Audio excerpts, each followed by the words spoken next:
कहानी की शुरुआत में हम उस और रसिया के बीच चल रहे कोल्ड वॉर को देखते हैं, जिसके चलते रसिया की सोवियत यूनियन पैतृक नाम की एक सीक्रेट ऑर्गेनाइजेशन चला रही होती है, जिसमें काफी सारे साइंटिस्ट मिलकर डिफरेंट नेशनलिटीज के लोगों के ऊपर एक्सपेरिमेंट करके उन्हें सुपर हीरो बना रहे होते हैं, ताकि वो सुपर हीरोज दुश्मनों से अपनी मातृभूमि की रक्षा कर सकें। हालांकि एक मिस्टीरियस एक्सप्लोजन के कारण उसे लैब के साथ साथ उनका एक्सपेरिमेंट भी खत्म हो जाता है। इस हादसे के बाद से किसी को भी सुपर हीरो और उन्हें बनाने वाले साइंटिस्ट के बड़े में कुछ पता नहीं होता कि आखिर वो सभी कहां और किधर चले गए। वेल प्रेजेंट टाइम में रूस आर्मी अपने नए रोबोट की टेस्टिंग कर रहे होती है। इन रोबोट को चलने के लिए किसी इंसान की जरूरत नहीं थी, क्योंकि ये बहुत ही एडवांस्ड एआई थे। सभी की टेस्टिंग अच्छी होती है, लेकिन अचानक घूमते हैं और अपनी ही टीम के टैंक्स और हेलीकॉप्टर पर हमला शुरू कर देते हैं। इन रोबोट के खिलाफ आर्मी कुछ नहीं कर पाती और फिर देखते ही देखते रोबोट आर्मी की सभी व्हीकल को डिस्ट्रॉय कर देते हैं, जिसके बाद वो सभी जनरल और टेक्नीशियन अगर हमला करके उन्हें भी मार डालते हैं। तभी हमें पता चला है कि इस हमले के पीछे डॉक्टर कुरात्व का हाथ है, जो कि बहुत सालों पहले पैतृक प्रोजेक्ट के साइंटिस्ट में से एक था। डॉक्टर के पास काफी सुपर पावर एज चुकी थी। जीन्स, वो बिजली पैदा करके मशीनों को कंट्रोल कर सकता था। वो सभी रोबोट को कंट्रोल करके अपने साथ ले जाता है। कुछ समय के बाद मिनिस्ट्री ऑफ डिफेंस इस इंसिडेंट के बड़े में जानकारी निकालने के लिए मीटिंग करती है, जहाँ मेजर जनरल निकोलाई सबको कोल्ड वॉर के दौरान हुई घटनाओं के बड़े में बताते हैं कि 1940 में क्रोटन नाम का डॉक्टर पैतृक प्रोजेक्ट के टेक्नोलॉजी डिपार्टमेंट में इंचार्ज था, जहां करोड़ मॉडल 1 नाम के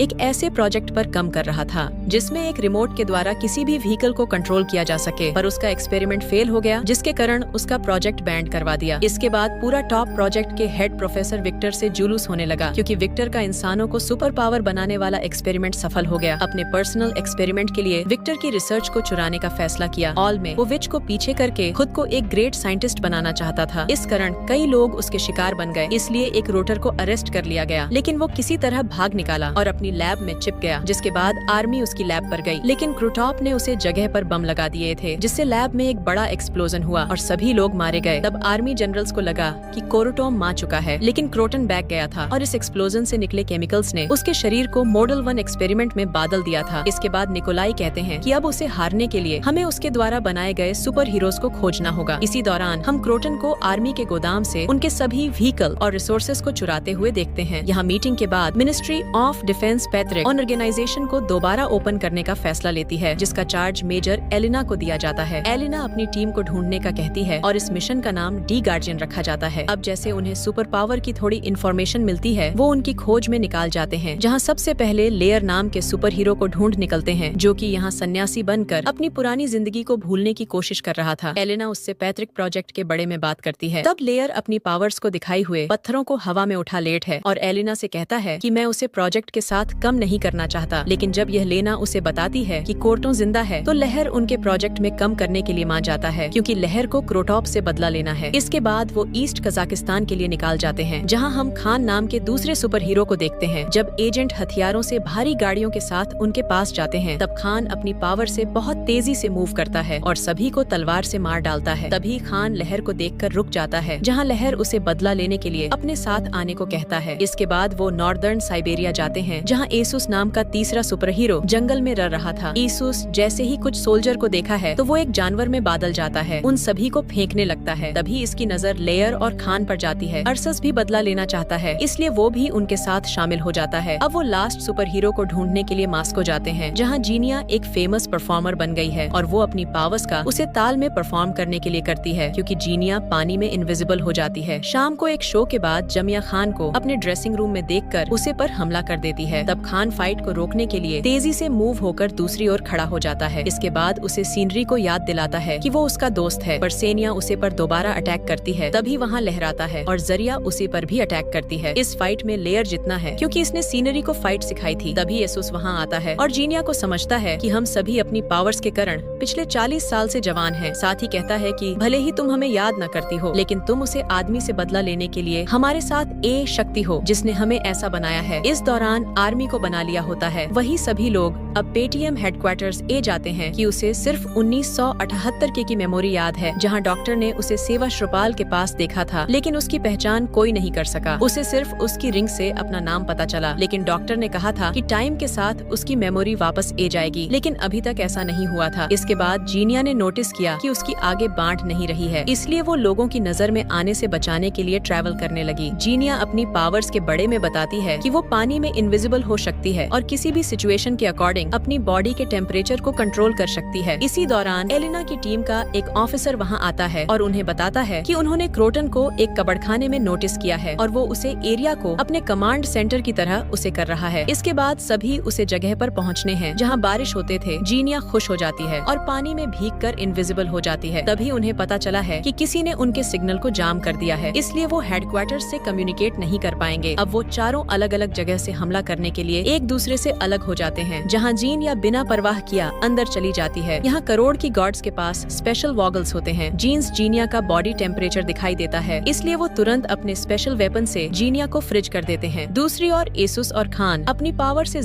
ज्यादा लोगों को करने लगता है। जब खान चलना बैंड करता है, तब गार्डन उसे पर पैरालाइज गार्डन से अटैक करके उसे रोक देता है। वहीं एसुस को भी एक दाल में फंसाकर पकड़ लिया जाता है। इधर बिल्डिंग के अंदर लहर अपनी बॉडी को पत्थरों से ढकने से पहले एक छोटा भूकंप लाता है और सभी गॉड्स को मार देता है। तभी वहाँ क्रोटन आता है और लहर पर हमला करना शुरू कर देता है, लेकिन को लेयर के अटैक से फर्क नहीं पड़ता है। क्रोटो प्लेयर पर हेवी हो जाता है और उसकी पीठ तोड़कर उसे घायल कर देता है। इसके बाद हम लेयर खान और एसुस को क्रोटॉप की फोर्स फील्ड में बैंड देखते हैं, जहाँ क्रोटॉप उनसे कहता है कि मैं तुम्हारी सभी पावर्स और खामियों को जानता हूँ, इसलिए मैंने अपनी गॉड्स को इस तरह के हथियार दिए हैं। जीन्स वो तुम्हें पकड़ सके, यहाँ करो। टॉप उन लोगों को अपने साथ जुड़ने के लिए कहता है, पर सूस उसका साथ देने से साफ माना कर देता है। जी, पर गुरुत्व मैंने सोने के लिए 24 घंटे का समय देता है। तभी एसुस अपने चाकू को क्रोटन की ओर फेंकता है, लेकिन यह एक फोर्स फील्ड है, इसलिए उसका चाकू वहाँ से बाहर नहीं निकलता। इसके बाद क्रोतो ऊंच चुराई हुए टैंक्स को इकट्ठा करता है और पूरे शहर पर उनसे अटैक कर देता है। इस अटैक के बाद न्यूज पर बताया जाता है कि आर्मी के सभी टैंक्स को चोरों ने छुड़ा लिया है, साथ ही उनका स्पेस ट्रांसमीटर भी छुड़ा लिया गया है। इसके बाद वो बताते हैं कि एक गुमनाम दुश्मन की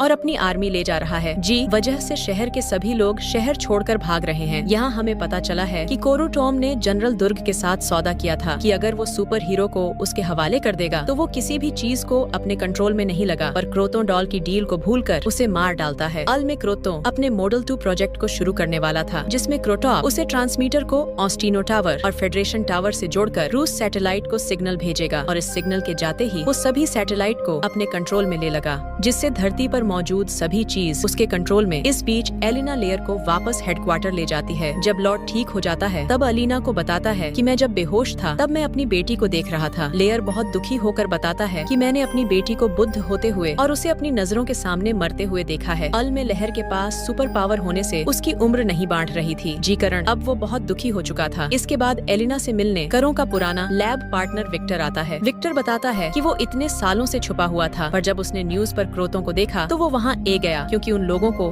क्रोटन को रोकने के लिए विक्टर की हेल्प जरूर पड़ेगी। यहाँ विक्टर तुरंत लेयर को ठीक करने का काम शुरू करता है। साथ ही एलाना को क्रेटों की सीक्रेट लैब का पता बताकर बाकी के सुपर हीरोज को बचाने का कहता है। इसके बाद एलिना की टीम उसे लैब के अंदर घुसकर सभी गार्ड्स को मार देती है और गार्जियन को आजाद कर देती है। तब खान कुछ कहे बिना वहाँ से चला जाता है। वही करो उन दोनों टावर्स को शहर से ले जा रहा होता है। इधर लेना आशु से बात करती, तब एसुस बताता है कि वह के लिए परेशान है, क्योंकि कई सालों बाद वह सीनरी से मिला, लेकिन जीनिया को कुछ भी याद नहीं है, इसीलिए उसने जीनिया से दूरी बनाने का फैसला लिया है। इसके अलावा एसुस अपनी बॉडी के चेंज से परेशान होकर कहता है कि वो हर दिन जंगली जानवर बनता है, इसीलिए उसे डर है कि कहानी वो हमेशा के लिए जानवर ना बन जाए। जी पर एलिना उससे वादा करती है कि वो कभी ऐसा नहीं होने देगी और शायद विक्टर उसका इलाज ढूंढ सकता है। इधर विक्टर कोर्टाव की सीक्रेट लैब में उसके क्लान्स पर स्टडी कर रहा था। जी दौरान क्रूटोम वहाँ आता है और विक्टर पर धोखा देने का आप लगाते हुए कहता है कि तुमने अकेले कम करके सुपर हीरोज के रिजल्ट को निकाल कर मेरे साथ गलत किया। इसके बाद क्रोटन कसम खाता है कि वो पूरी दुनिया को बताया कि असली जीनियस कौन है। ये कहकर वो एक जहरीली गैस लैब में छोड़ देता है, जिससे विक्टर की डेथ हो जाती है। दोनों टावर्स को जोड़कर स्पेस ट्रांसमीटर को सेट करता है। अब जैसे ही वो पावरफुल मशीन को एक्टिव करता है, तब पैट्रिक सिस्टम उसे डिटेक्टर करके करो टॉप के प्लेन को समझ जाता है, इसीलिए उसे पहुँचने के लिए फाइटर प्लेन का एक ग्रुप भेजते हैं। जी पर क्रोतो आर्मी की चुराई रोबोट को फाइटर प्लेन के ऊपर गली चलने के लिए कहता है। जी कारण सभी प्लेन बुरी तरह दबाव हो जाते हैं। दूसरी तरफ बिल्डिंग के ऊपर खान को देखते हैं, तब अलीना उससे उसकी परेशानी परेशानी पूछती है। जी, पर खान बताता है कि उसका एक भाई था जो अच्छा फाइटर था और खान इसकी तरफ बनना चाहता था। फिर उसे क्रोनोम मिला जिसने उसे पावरफुल बना दिया, जिसके बाद खान ने अपने भाई को फाइट चैलेंज दिया, पर खान ने फाइट के दौरान अपना कंट्रोल को दिया और अपने भाई को मार डाला। यह सुनकर एलिना उसके साथ सिंपैथाइज करते हुए याद दिलाती है कि अभी शहर को उसकी जरूर है। इसके बाद सभी फिर से एक साथ होते हैं, जहाँ एलिना गार्जियंस को बताती है कि उन्होंने उनके लिए नए सूट्स और वेपन बनाए हैं और शूज को टारगेटिंग सिस्टम वाली एक टॉप मिलती है। ये टॉप और शूज के नर्वस सिस्टम से जुड़ेगी और जहाँ भी और शूज का एग्रेशन फॉक्स होगा तो उसे अपना टारगेट बना लगी। लेकिन इसके अलावा जब एसूस पूरी तरह बेस्ट मोड में बदलेगा तब तो फुली ऑटोमेटिक हो जाएगी। वहीं खान का सूट उसे हर तरफ पिरामिड से प्रोटेस्ट करेगा। इस सूट में बुलेट प्लेट्स के साथ साथ हर तरह के इंजेक्शन को रोकने की पावर होती है। अब लेयर के सूट को देखते हैं, जिसकी मदद से लेयर के पास हमेशा पत्थर मौजूद होंगे। साथ ही एक स्पेशल चाबुक देते हैं जिससे लेयर अपनी इलेक्ट्रोमैग्नेटिक पावर को उसे करके दुश्मन को मार सकता है। वहीं जीनिया को उसका सूट दिखाई है जिसे पहनने के बाद जीनिया कभी भी इनविजिबल हो सकती है। साथ ही वह किसी भी चीज को टच करके उसे भी इनविजिबल कर सकती है। इसके बाद चारों अपने नए हथियारों के साथ प्रैक्टिस करते हैं। स्टार्टिंग में उन्हें प्रॉब्लम्स आई है, लेकिन अच्छी ट्रेनिंग के बाद वो उन्हें कंट्रोल करना सीख जाते हैं। यहाँ करोड़ सिग्नल भेजना के लिए टावर्स को चार्ज कर रहा था, इसलिए गार्जियंस टीम के पास उसे रोकने के लिए सिर्फ एक ही घंटा होता है। 3 टावर की फोर्स फील्ड को डिस्ट्रॉय करने का मिशन बनती है, जिसकी कंप्लीट होने के बाद उन्हें जल्दी से भगाना होगा क्योंकि जल्द ही रॉकेट लॉन्चर्स पूरे मास्को को खत्म कर देंगे। इसके बाद लेयर सबवे टनल से क्रोटन के एरिया में घुस जाता है और बढ़िया आसानी से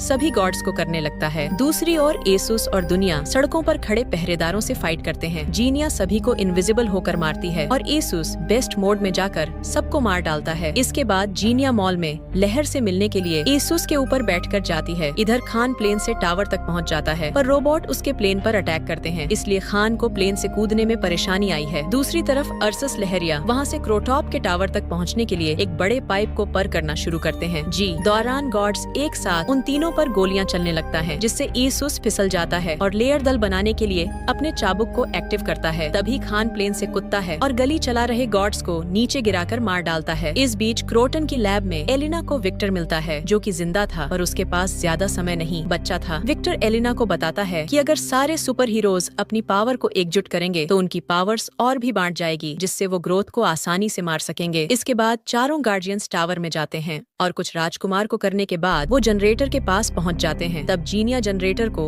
अपनी बॉडी की गर्मी से शॉर्ट सर्किट करने के लिए पकड़ लेती है, जिससे जीनिया को बहुत तकलीफ होती है, पर वो टावर के चारों ओर फोर फील्ड को बैंड करने में सक्सेसफुल हो जाती है। एसूस जीनिया को गिरने से ठीक पहले पकड़ लेट है। इसके बाद आर्मी उसे टावर को डिस्ट्रॉय करके करो टॉप को मारना चाहती है, लेकिन एलिना उन्हें इंतजार करने के लिए कहती है ताकि गार्जियंस को क्रोटॉप से बदला लेने का चेस मिल सके। गार्जियंस को ऑन्टो से लड़ने उसके पास जाते हैं, जहाँ क्रोटॉप अपनी पावर से एसूस की टॉप और लेयर के चाबुक को आसानी से डिसेबल कर देता है। इसके बाद वो खान को भी पिता है। तभी जीनिया इनविजिबल होकर उसे चकमा देती है और लहर को छूकर उसे भी इनविजिबल बना देती है। इस तरह वो दोनों मिलकर लेते हैं। तब खान उसे ब्लड से करने की कोशिश करता है, लेकिन बहुत स्ट्रांग था, इसलिए वो खुद को शोकवीर से फ्री करके तीनों गाइडेंस को पीछे धकेल देता है। तभी आंसुएस बेस्ट मोड में उठकर अटैक करता है, लेकिन कर उसे भी मारकर घायल कर देता है। इसी दौरान आर्मी उसे जगह को ब्लास्ट करने के लिए मिसाइल लॉन्च करने का ऑर्डर देती है। यहाँ खान एक प्लेन को उड़ते देखकर अपनी ग्राफल लाइन को उससे जोड़ा है और अपने सभी साथियों को लेकर वहाँ से दूर ले जाने लगता है। तभी क्रोटॉप उसे प्लेन को कंट्रोल कर लेट है, इसलिए खान को लाइन कटनी पड़ती है। इसके बाद सभी एक नदी में गिर जाते हैं। ठीक इस समय आर्मी मिसाइल लॉन्च करती है, लेकिन वह क्रोटन तक पहुँच पाती इससे पहले वो उन्हें कंट्रोल करके आसमान में उड़ा देता है। आपको रतवा फिर से सैटेलाइट से कांटेक्ट बनाना शुरू करता है। यहाँ एलिना नदी के किनारे गार्जियन से मिलती है और उन्हें विक्टर की बताई सारी बातें बताती हैं। इसलिए गाड़ियाँ जोखिम लेने का फैसला करते हैं और अपनी सारी पावर्स लेयर पर कंसंट्रेट करते हैं, जिससे एक एनर्जी बनती है और टावर को डिस्ट्रॉय कर देती है, जिससे करोड़ की डेथ हो जाती है। इसके बाद हम न्यूज देखते हैं जिसमें बताया जाता है कि शहर को अनजान ताकत से बच्चा लिया गया है। हॉल में अभी भी किसी को गाइडेंस के बड़े में नहीं बताया गया था। सभी का मानना था कि आर्म फोर्सेस ने शहर को बचाया। लेना गार्जियंस को उनकी हेल्प करने के लिए